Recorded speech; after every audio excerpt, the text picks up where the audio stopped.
good.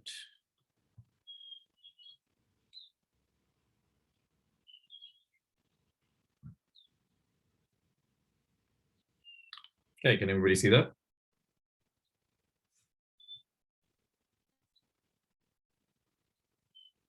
Yep. Good. Okay, so today we're going to try solve some of these integral equations, and we're going to see the special role played by the kernel of the integral equation. Remember, the kernel is the thing that accompanies the function in the integral equation. So our learning goals for today is to try and use to recognize some special kernels, and in particular I'm going to look for translationally invariant kernels, and then I'm going to show you how we can use the convolution theorem, standard convolution theorem that you're familiar with from Fourier analysis or your course in mathematical physics in last year, which would involve taking the Fourier transform of the convolution of two functions and relating it to the product of the individual Fourier transforms. And then I'll show you how we can use this idea of integral transforms, and in particular the Laplace transform, together with the convolution theorem, to solve a famous equation called the Abel's equation. And Abel's equation shows up in, for example, CT scans. But we're not going to be interested in particular in the physics of the Abel equation in this case. We just want to approach the problem from a mathematical point of view. And then finally, this will lead us to solving a set of integral equations in which the kernel can be separated into the product of two things. And then I'll show you how we can use ideas from linear algebra in particular to solve such integral equations where I have separable or otherwise known as, or what are otherwise known as degenerate kernels. And I will also explain the terminology as we go along. Okay. So let's start off then by considering the following.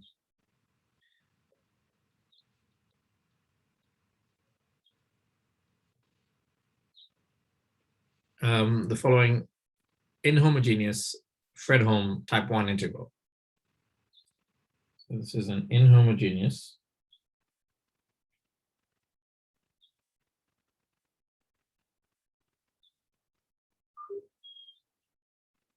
Fredholm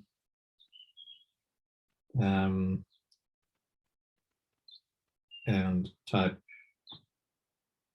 1 equation. And it's a very simple looking equation, but it's got a slight twist to it. So the statement is that f of x is the integral from minus infinity to infinity of k of x minus t, some phi of t dt. And you'd say, well, what the hell? Why is this even worth considering? And it's worth considering because typically when you see an equation like this, the thing you're trying to solve for, the thing you're trying to calculate, the thing you're trying to write down at the end of the day is f of x. So phi of x is typically some known function. K of x to x minus t is also a known function, and you solve for phi of x by doing the integral.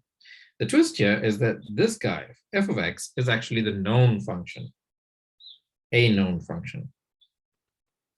Okay, and it's this guy in the integral, obviously, because we're talking about integral equations, that's the unknown function.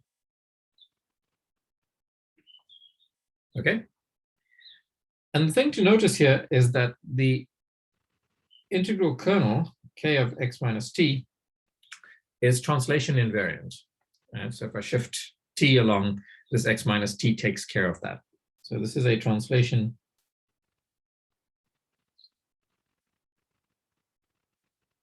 invariant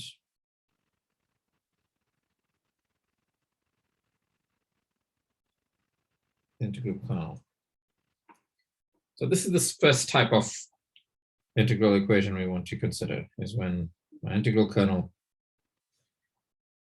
which typically be written as k of x comma t, only depends on x and t in the form x minus t. Okay, so how do we solve an equation like this? Well, the way we're going to solve it is by Fourier transforms. And to do this, I need to define some Fourier transforms for you. So let's go ahead and make the definition.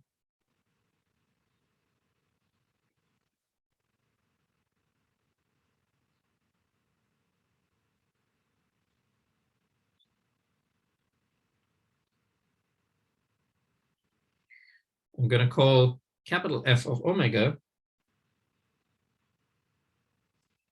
the Fourier transform of f of x.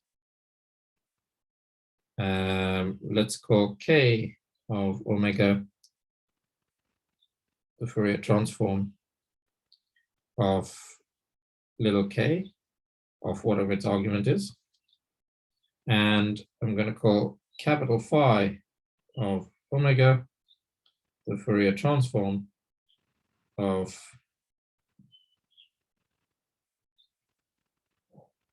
phi of whatever its argument is. Okay, is that clear? Now, by the convolution theorem, again, the convolution theorem says that the convolution that the Fourier transform of convolution of the two functions f of two functions, in this case it'll be k and phi, the Fourier transform of the convolution of those two functions is the product of the individual Fourier transforms. So by the convolution theorem,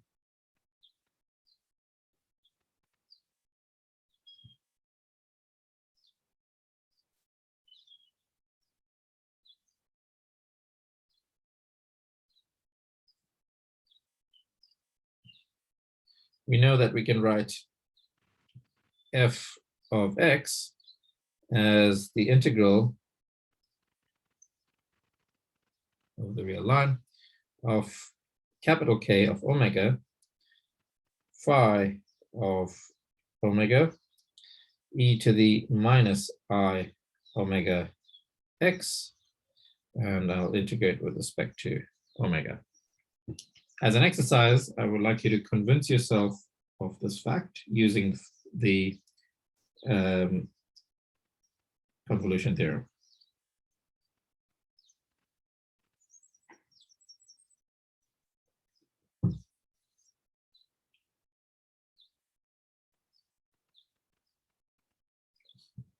Okay, so let's start off with this, okay, and apply a Fourier transform to this equation and see what we get. Well, if we Fourier transform,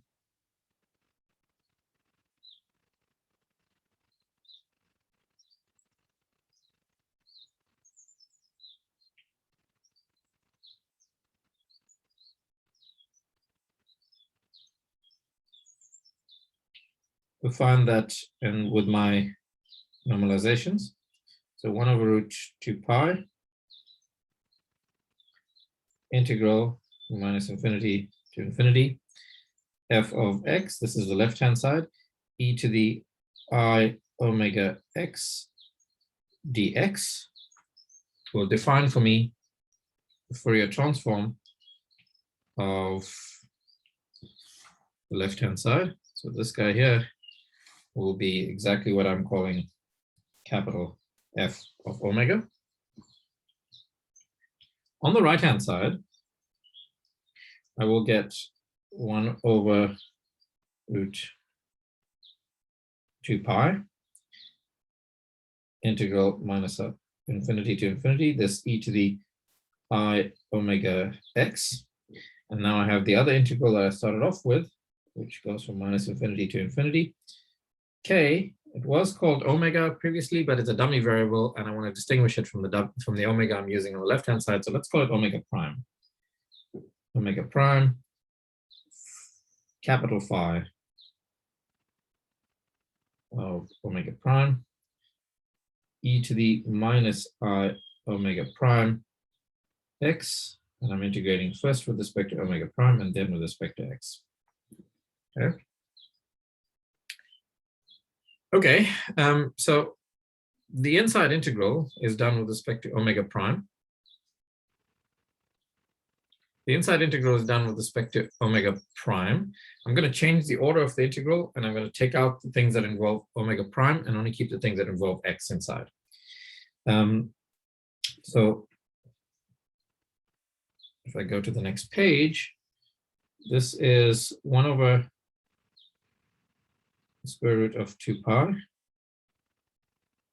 integral from minus infinity to infinity of k of omega prime, phi of omega prime, integral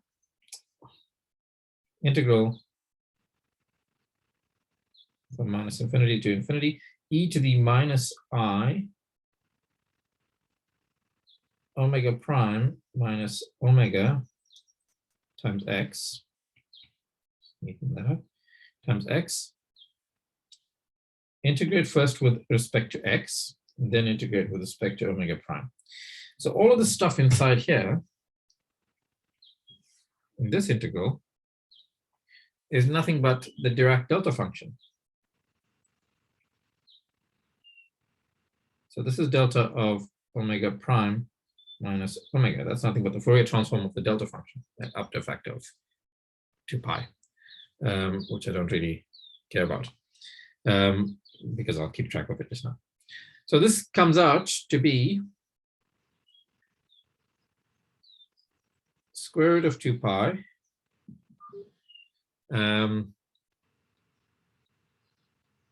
Sorry, this is okay. Let's be precise about this. This is 2 pi times the delta function.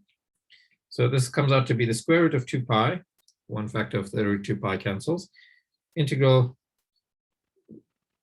of k of omega prime, phi of omega prime, delta of omega prime minus omega, integrate with respect to omega prime, sorry. The delta function, of course, samples omega prime at omega. So this is just square root of 2 pi, k of omega, phi of omega. So in this equation, okay, so just to be clear, this is equal to f of omega. Since little f is a known function and the kernel is a known function, the only thing that's really unknown in this thing is this guy here. So if we solve for that, we find that phi of omega is equal to 1 over the square root 2 pi times f of omega over the Fourier transform of the kernel. Yeah. And then we can obviously invert the Fourier transform and write phi of x, the function we're really interested in, as 1 over 2 pi integral minus infinity to infinity of f of omega over k of omega e to the minus I omega x dx. And that's the solution. And the key point here is that we used the fact that the kernel of the integral equation was translationally invariant to utilize the convolution theorem. Any questions?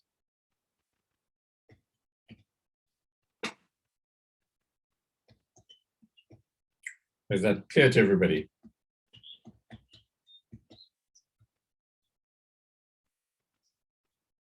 Is it clear to anybody? Yes, yes. Good. Except that it should be a d omega there, no? It indeed should be a d omega.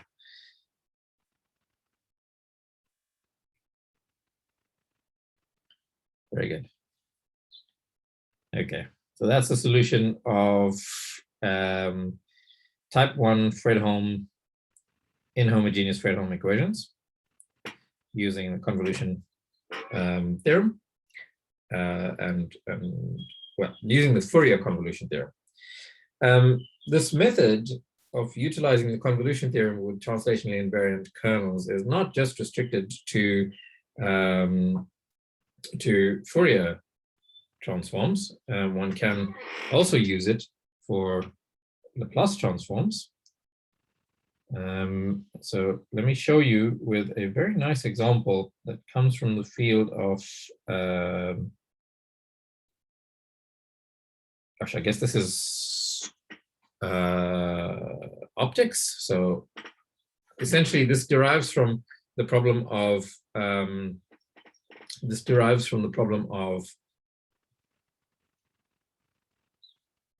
imagery construction in CAT scans. Okay, you get a particular type of integral that needs to be solved, and the type of integral is called the generalized Abel equation. So let's do that example to show you how this works.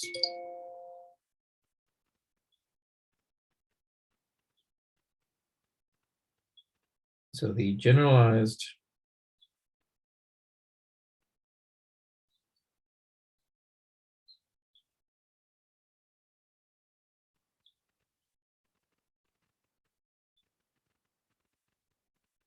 Abel's equation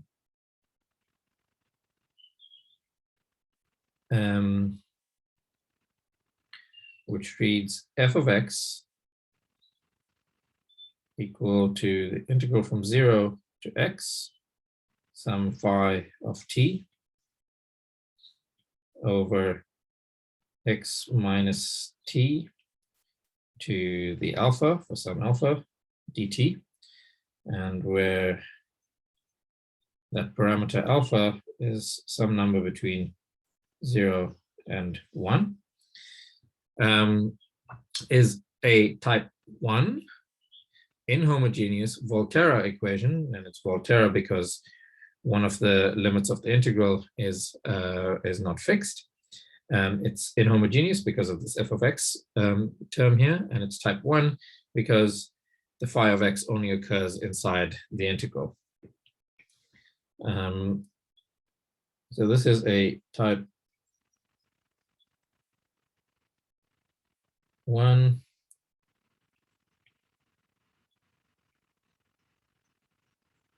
inhomogeneous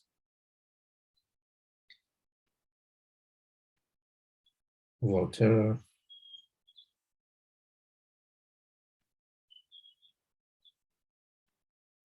equation that occurs in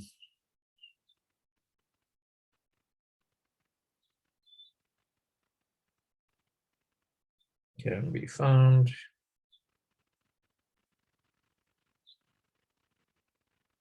in the theory of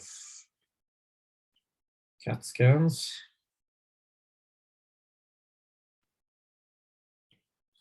And we would like to solve it. Again, the twist in this statement is that this is known and this is unknown. So that's what we need to solve. Okay, and the parameter alpha is specified. So the form of this integral kernel, 1 over x minus t to the alpha, suggests that instead of using a Fourier transform, we try and solve with a Laplace transform, because again, I have a translational invariant kernel. So that tells me that I can use the method of integral transforms. And this form of the kernel, the structure of the kernel tells me gives me a hint as to which integral transform to use. Sometimes there's an overlap between two. In this case, I recognize that some kind of power tells me I should be using a Laplace transform, and you'll see why just now. So let's use the Laplace transform. So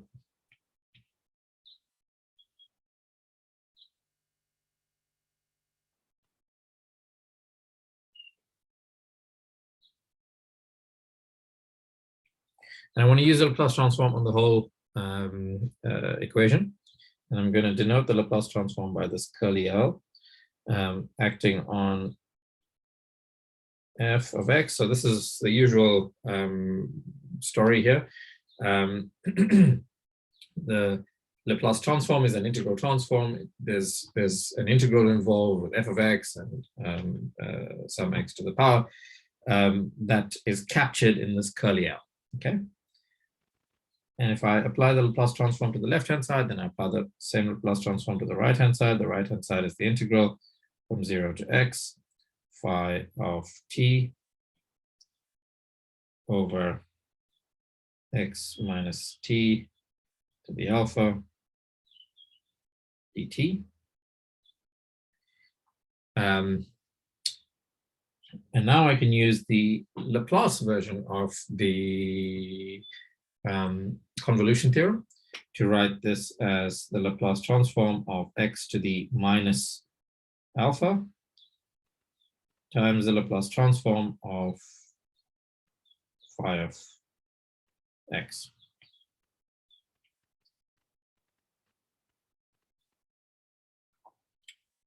And again, we used Laplace convolution here.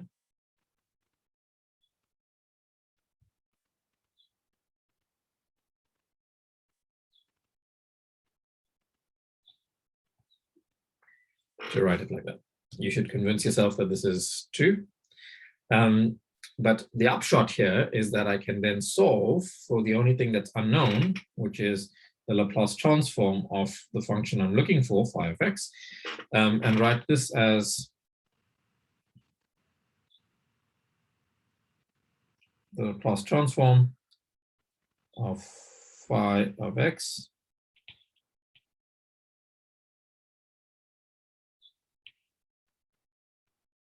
as the Laplace transform of f of x divided by the Laplace transform of x to the minus alpha. Now I can go ahead and calculate the Laplace transform of x to the minus alpha, and that's just gamma of 1 minus alpha times, let's say, s to the alpha minus 1. And so I can write this thing as s to the 1 minus alpha Laplace transform of the inhomogeneity f of x.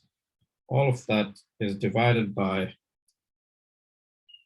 the gamma function of 1 minus alpha. Okay. And now I have the Laplace transform of the function I'm trying to solve for. All I have to do is invert the Laplace transform. There are many ways you can invert Laplace transforms. You can go to a table of integrals and hope that you get lucky. Table of transforms and hope that you get lucky. You can use the Bromwich integral, which is the general form of transform of inverting Laplace type transforms. But you kind of have to have some strength on the complex plane to do that. Or you can be a little bit clever and use things that you know already. So let's try and avoid the work of the Bromwich integral and solve this thing using. Okay, so let's make a note. So this can be solved. So we can solve this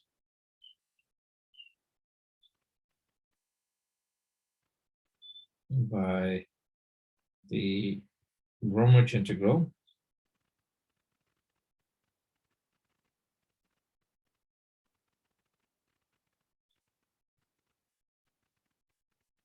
or we do it this way.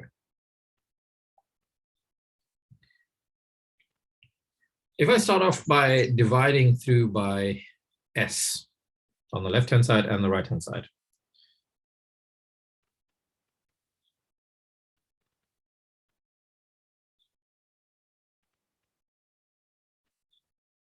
then I get that the Laplace transform of this phi of x, which is some function of S,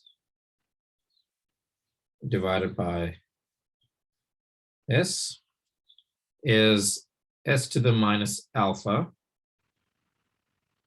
times the Laplace transform of f of x all over the gamma function.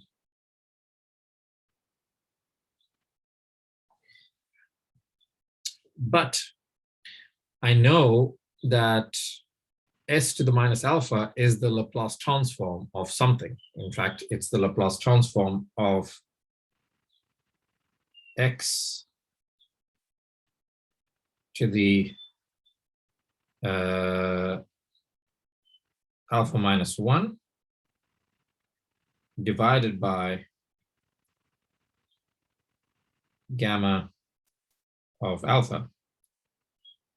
And of course, I still have this f of x to take care of, and a gamma of 1 minus alpha to take care of. So those come along to the right. So it seems like I'm going around in circles here, but I'm really not. And I'll tell you why. For one, the thing in the denominator here, this bit here, whenever you have the product of two gammas, and it's gamma of something times gamma of 1 minus something, then there's an inversion formula that exists for this. The inversion formula tells me that this is equal to pi over sine pi alpha. So if I divide that through, then that's just sine of pi alpha over pi. And again, this comes from the inversion formula for the product of two gamma functions.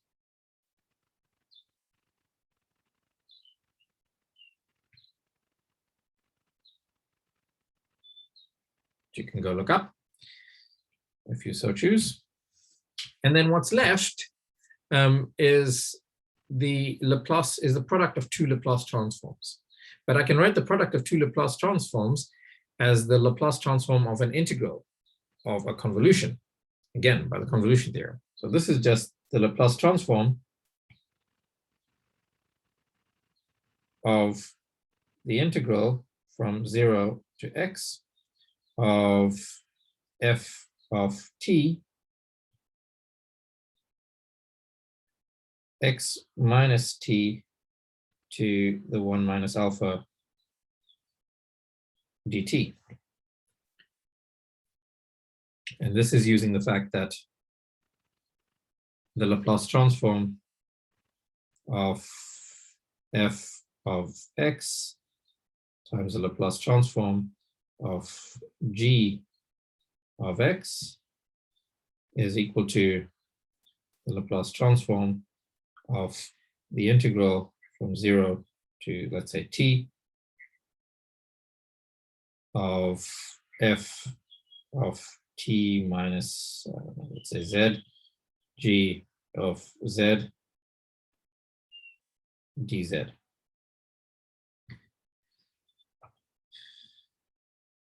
Okay. Okay. But I also know that the Laplace transform of an integral of f of x is related to the Laplace transform of f of x itself by a factor of 1 over s. This is just one of those properties of Laplace transforms.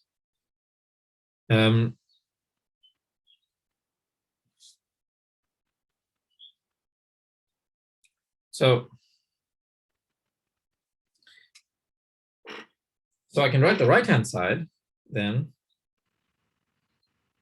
Sorry, I can write the left-hand side as the integral of 0 to x of phi of t dt, because this thing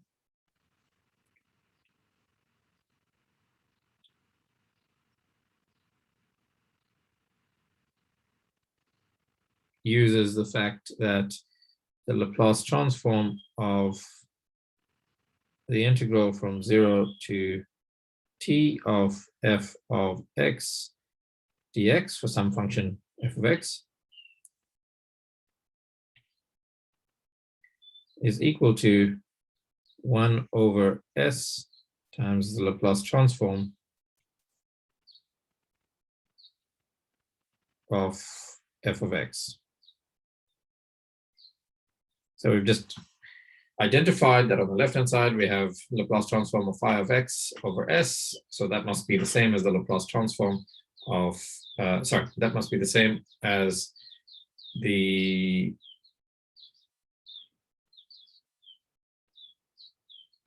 Laplace transform of the integral, which means that the integral from 0 to x of phi of t dt is equal to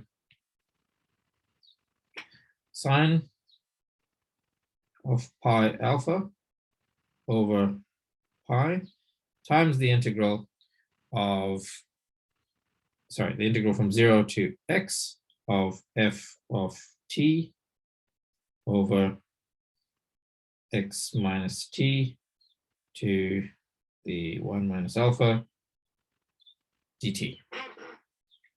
We're nearly there. Remember, what we're aiming for here is this function phi of t. So the way to get it is to differentiate the integral. So differentiating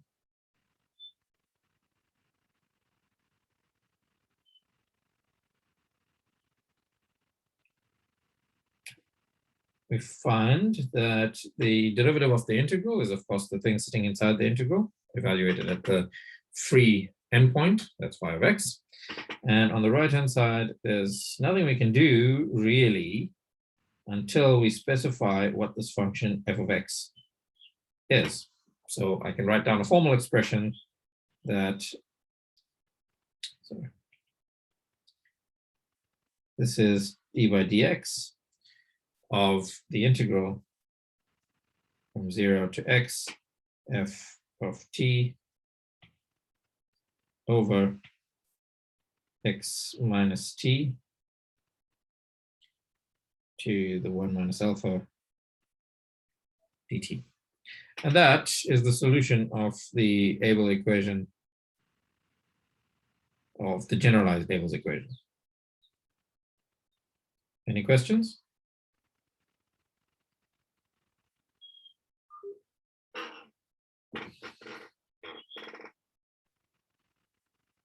Okay.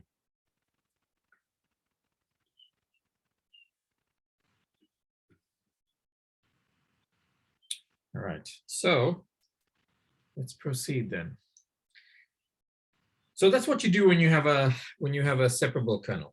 All right, so the second example I'd like to consider here is one where, that's what you do when you have a translation invariant kernel. The second example I would like to do to work through here is what happens when you have a separable or degenerate kernel. So excuse me, Jeff. Yes. Okay, now I was just checking if you continued the recording. I see. I did, I think. Yes. Am I? Yes, I am. Thanks. Okay. So a separable or degenerate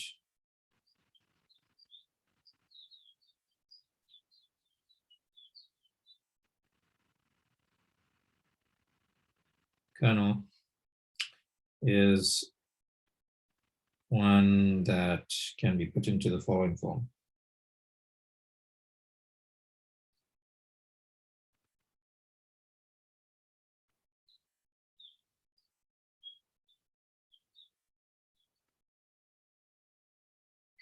Can be put into the form k of x and t equal to the sum from j equals 1 to n m j of x n j of t. And the crucial point here is that the upper limit here is some finite number. So this is not a sum to infinity, right? This is some finite number. Yeah. Yeah, let's use words.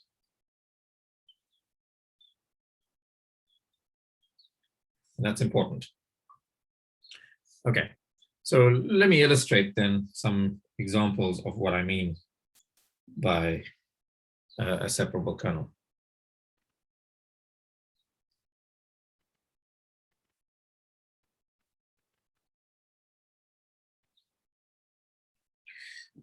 So suppose I had a kernel k of x minus t, and it was of the form cosine of x minus t. Then this is a separable kernel, and it's separable because I can write cosine of x minus t as cos of x, cos of t, minus, plus sine of x, sine of t. So I can choose this as m1, this as n1, and you can see that m1 is just a function of x, n1 is just a function of t, and this would be m2 of x, and this would be n2 of t. So in this case, I can write this kernel k of x minus t as m1x times n1 of t plus m2 of x times n2 of t. Is that clear? Yes. Good. So, for example, I can take a polynomial such as k of x and t is, I don't know, let's say x minus t squared plus x minus t. And I can expand this as x squared minus 2 xt plus t squared minus plus x minus t. And then I can choose m1 to be x squared, n1 to be 1, m2 to be minus 2x, n2 to be t, m3 to be 1, m3 to be t squared, m4 to be x, n4 to be 1, m5 to be,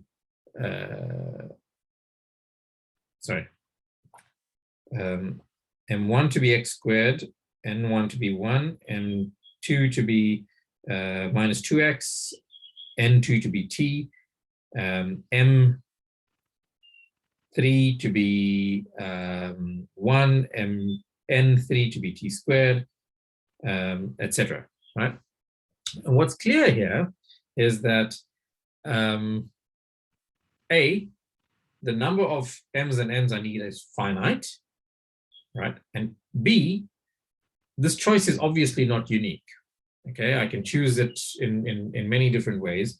And this is why this is sometimes called a degenerate kernel. The degeneracy comes from the fact that I have a degeneracy in how I get to choose these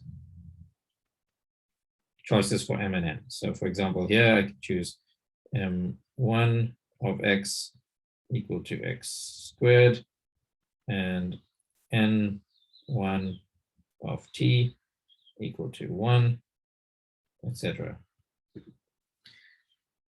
Very good. So the really neat thing about separable kernels, and the reason why we study them in the first place, is because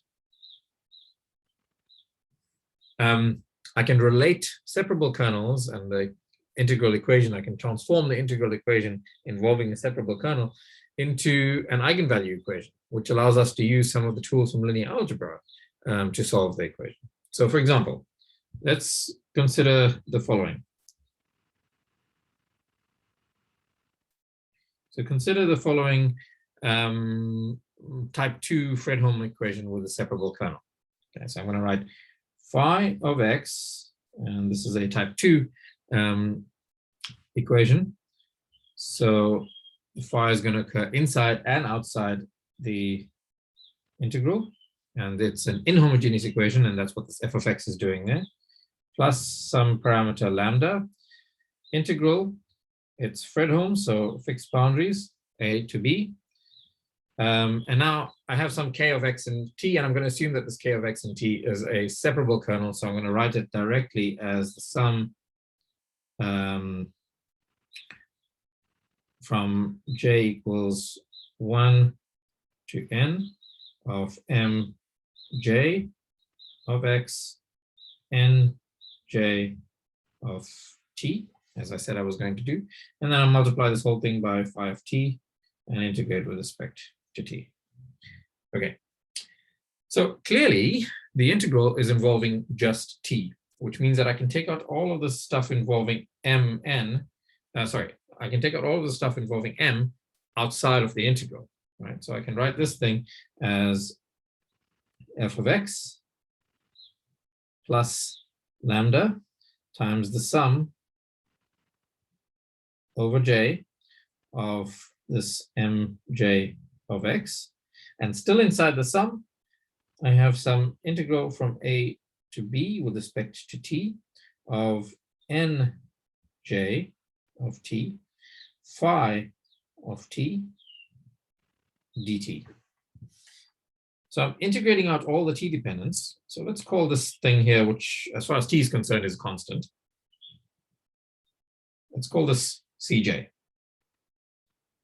Just some set of constants, some set of n constants, right? J going from 1 to n. Okay, so then my equation reads basically that phi of x is f of x plus lambda sum over j cj mj of x. Okay. So we've converted the problem. Admittedly, there's a phi sitting on the left-hand side, but I'll show you how we get rid of that just now. But we've converted the problem from solving for phi into one of determining a set of constants Cj. And so how do we solve for this set of constants? Well, the first thing I would look to do is to, in the same way that we eliminated the t dependence, let's see if we can eliminate the x dependence. So to do that, I'm going to multiply by ni of x, and I'm going to integrate. So the goal, what we're trying to do here is to eliminate the x dependence. So we're going to multiply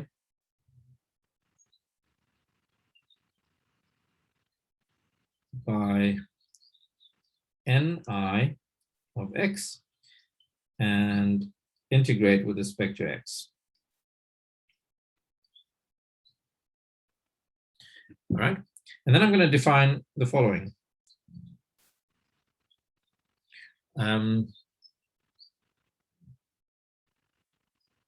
Okay, let's just do it first. So integral from a to b. I'm going to need some space. So integral from a to b of n I of x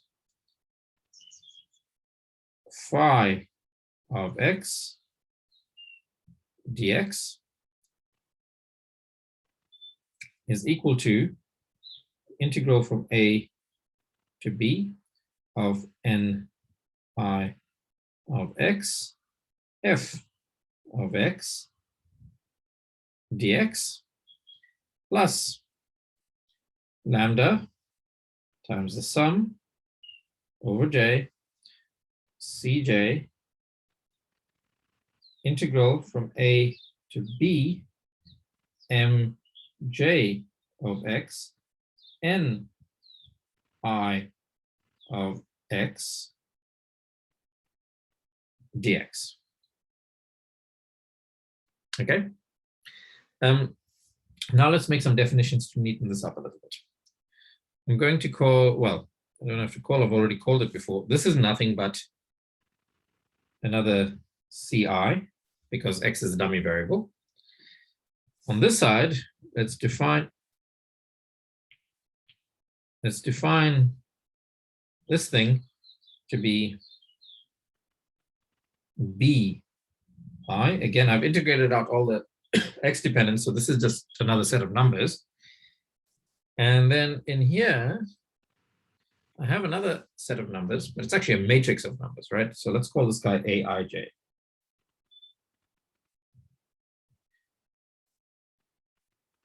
So to summarize, my equation, my integral equation now reads Ci, no integrals inside, Ci is equal to Bi plus lambda times the sum over j of, sorry, this should be a Cj.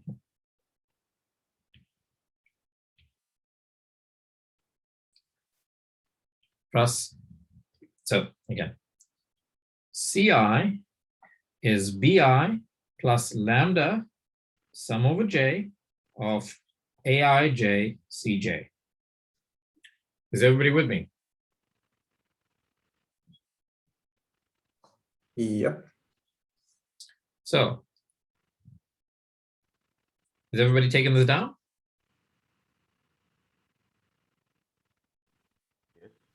Yes? Yes. Yes, Okay. yes, yes. So, our integral equation then reads C is equal to B plus A, sorry, plus lambda A times C, where now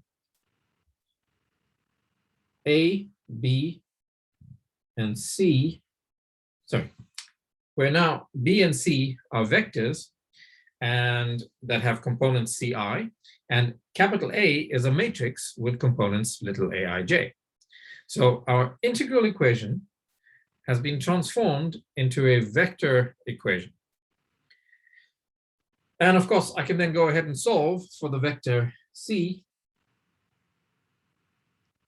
And the vector C is simply 1, or rather the identity, minus lambda times the matrix A inverse applied to the vector B. The vector B, remember, is what we defined as Ni times f of x integrated with respect to x. F of x was the inhomogeneity. So if there's no inhomogeneity, if the inhomogeneous part f of x is equal to 0, then b is necessarily equal to 0, which means that if b is equal to 0, we have to solve the equation 1 minus lambda a times c is equal to 0. In other words, we solve for the characteristic equation, the determinant of 1 minus lambda a equals 0, and the roots of this characteristic equation yield the eigenvalues, and from there determine what the function c is.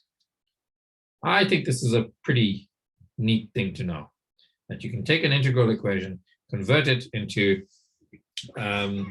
a matrix equation, essentially, and solve it using eigenvalue methods.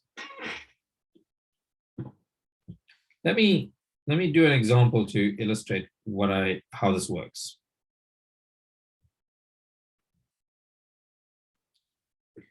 And the example I'm going to use is the homogeneous Fredholm equation of the second kind.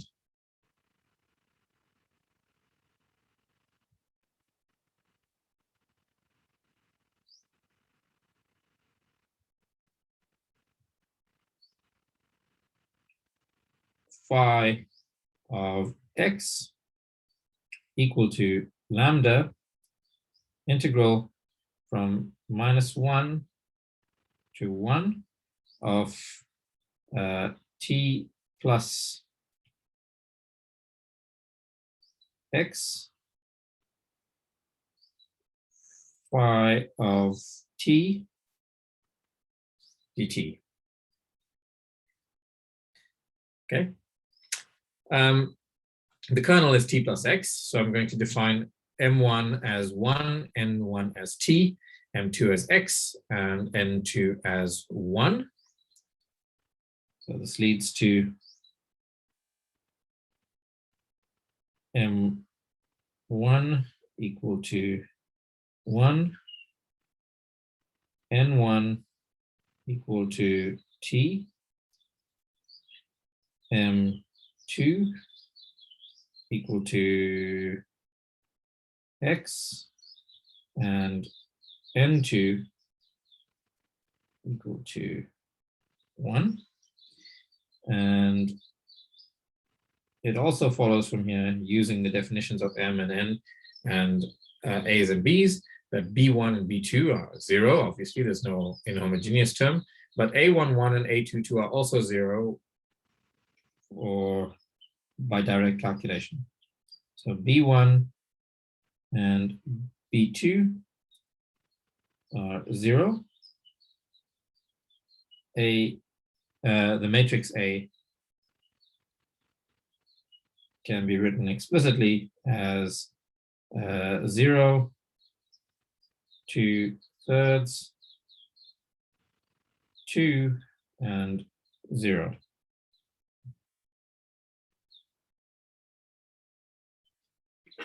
Okay. So now if I solve the characteristic equation. Quick question. Yeah. Yes.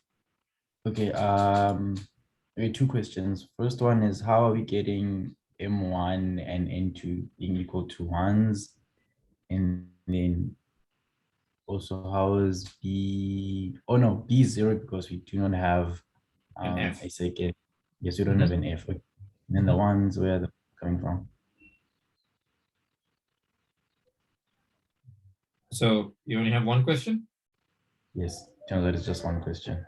Okay. So I chose it.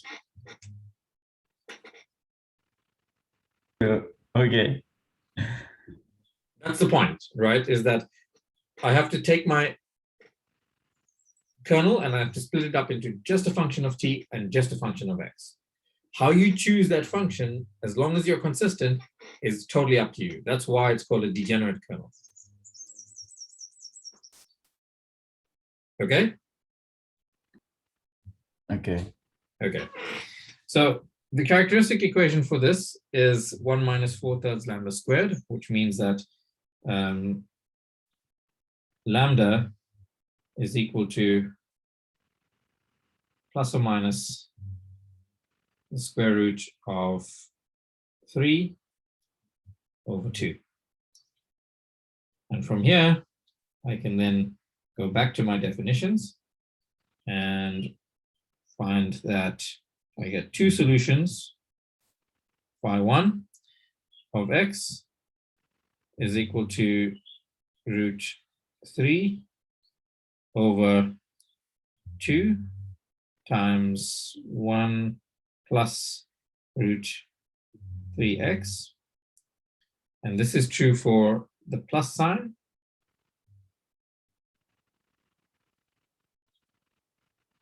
In here.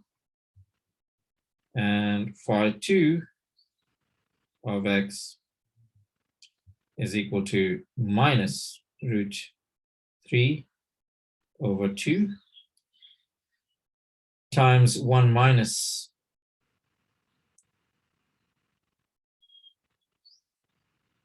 root 3 of x, and that corresponds to the minus sign in here. Okay. And that's it. That's the solution of the integral equation with a separable kernel.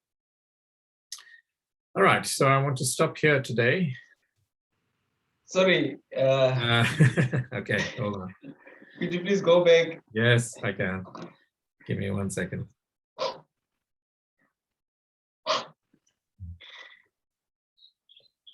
Yeah.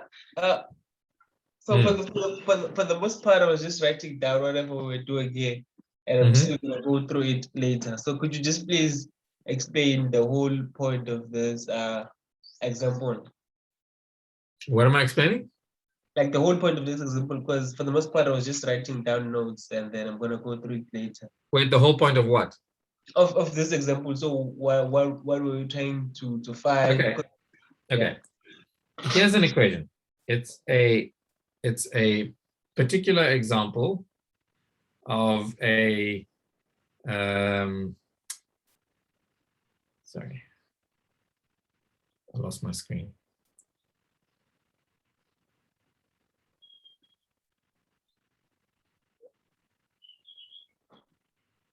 Where did that go to? Okay, here's an example of an integral equation. Okay, it's a Fredholm equation because the boundaries are fixed. It's an equation that involves a phi on the inside and the outside of the integral sign, which makes it a type 2 equation. And there's no f of x, additional f of x term here, which makes it a homogeneous equation. You with me? Yes. And I want to solve for phi of x. So the question is, which phi of x do I need that will solve this equation? And the key point here is the structure of the kernel. This kernel is of the form t plus x, right? Now, if I choose m1 equal to 1, n1 equal to t, m2 equal to x, n2 equal to 1, then this kernel is in this form, where n is equal to 2. Okay. You with me? Yes. So I can apply the methods that I was talking about. And the method I was talking about was to take that integral equation, which is of this form, and convert it into a matrix equation of this form, where to solve for the phi's, since I define my c through this integral of phi, into solving for c. So I can solve this matrix equation for c, and I get this. Of course, b is equal to 0 in this case. So to solve the matrix equation, I need to solve the equation 1 minus lambda times a times c equals 0. In other words, I need to solve the equation determinant of 1 minus lambda a equal to 0. I calculate the determinant of 1 minus lambda a to be 1 minus 4/3 lambda squared, because this is what a is. You with me? Yes. Yeah. And I find lambda equal to plus or minus the square root of 3/2. Those are two values of lambda that solve this. These are two lambda now in my integral equation. My parameter in my integral equation becomes the eigenvalues of this problem. So I find two eigenvalues, plus or minus the square root of 3/2. For the plus sign, so root 3/2, I calculate one value of c, right?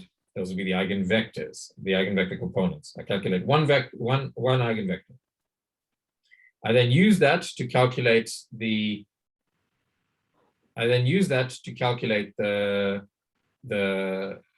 phi, because I know what the n1 is, and I know that the integral of this particular phi must give me this particular value of c, and I do the same for the minus sign, and that's how I get the phi 2. Okay, Thanks. That pretty much summed up, because I saw from the characteristic equation, but before that I couldn't understand what was going on. So this just made so much sense. Good. Thanks, Prof. Okay. Wait, Guys.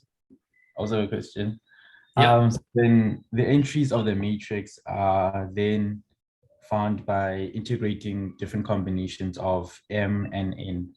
Correct. And whenever, say, ni of x, in our case, even though n is t, if the n of x will then just be an x. Oh, Yeah. okay. And play around with different combinations, and then you get different entries for the Correct. matrix. Correct. Incredible! Wow. I know, right? All right. Good. Thanks, guys. Well, same thing is all for the CIs as well. CIs just absolutely. Well, no. So the CIs, once you have the lambdas, then you know what then the CIs are calculated by basically, those are the CI. Once you know what the lambdas are, right? The CIs solve the integral equation. Sorry, the CIs are computed from the lambdas. Once you know what the lambdas are, you know what the CIs are. In this case, there'll be two CIs, and then all I have to do is